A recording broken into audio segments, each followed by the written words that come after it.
For decades, a multitude of developed nations have provided health care or health insurance for their citizens using a universal method. Jonathan Engel, in his novel Unaffordable: American Healthcare from Johnson to Trump, states, quote, "Many other nations were claiming health outcomes equal to or better than the United States while spending significantly less money purchasing care. While the United States spent 11% of its gross domestic product, or GDP, on healthcare, France spent only 9.3%, Canada 8.5%, Germany 8.2%, and the United Kingdom only 6.2%. Indeed, many of these countries were rapidly improving their health outlooks, while the United States appeared to have hit a plateau." End quote. The United States has not adopted the universal healthcare measures other nations have, while the U.S. continually spends the most of any country in the world on healthcare. In the 20th century, a plethora of resistance to a national universal healthcare system blocked legislative plans to enact this type of healthcare approach for American citizens. There are many contributing factors to this phenomenon. These factors include cultural aspects, high costs, the current status of healthcare, among many other factors. Healthcare in the United States has continued to be in disarray for decades, while other nations spend significantly less on healthcare and are succeeding in their healthcare efforts. Medical care in the United States, according to Engel, is of entrepreneurial quality. He continues, quote,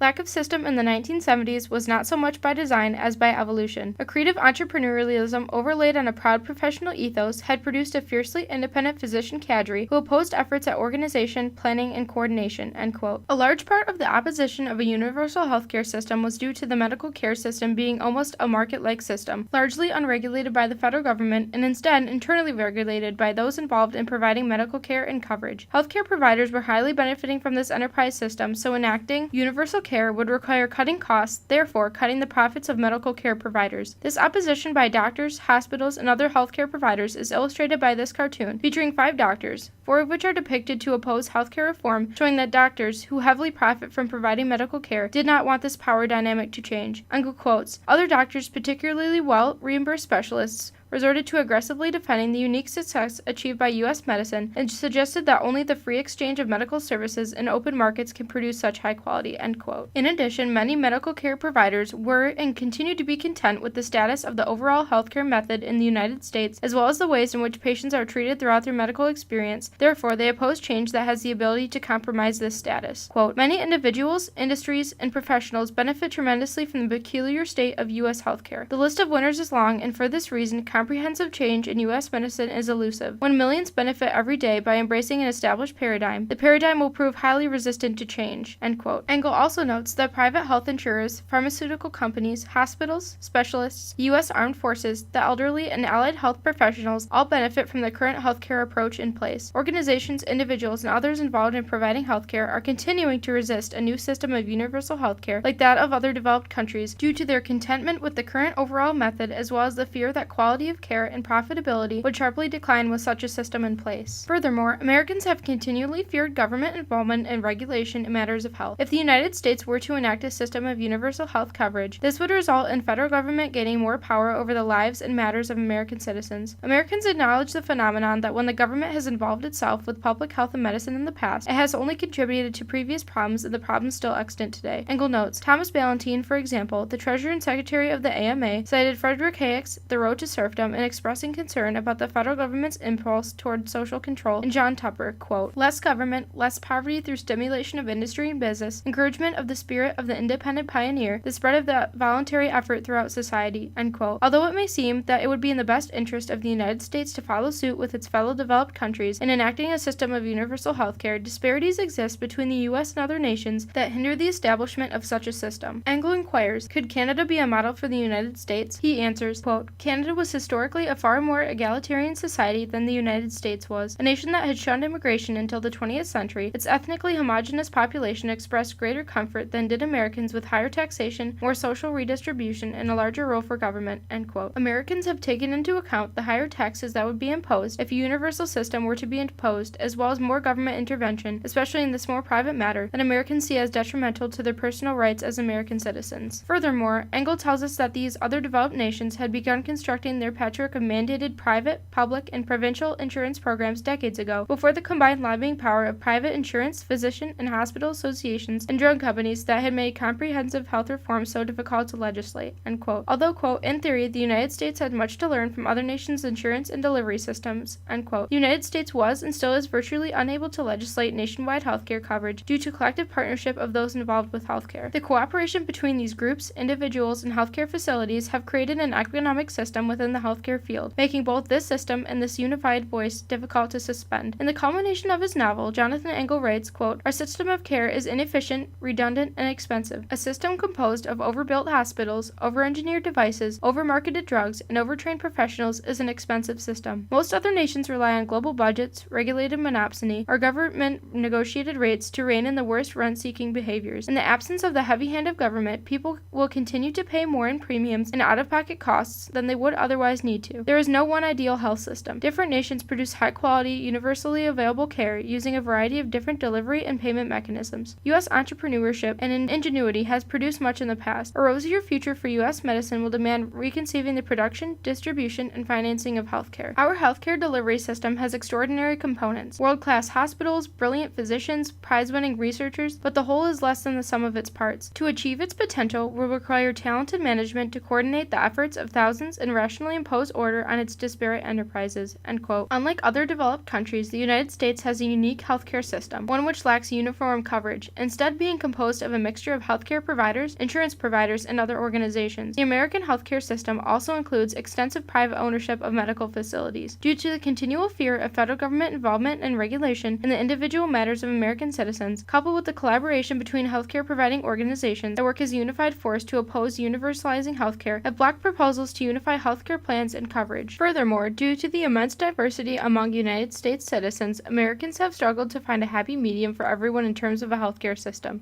The United States healthcare system currently runs essentially as a business, with numerous insurance and healthcare coverage providers, many of which are private. It is evident that the healthcare method the United States employs isn't by any means perfect. In fact, it's quite anomalous compared to the healthcare methods of other countries. However, for now, we have a solid method that works fairly well, and we will have to wait and see what the future holds for the healthcare system of the United States.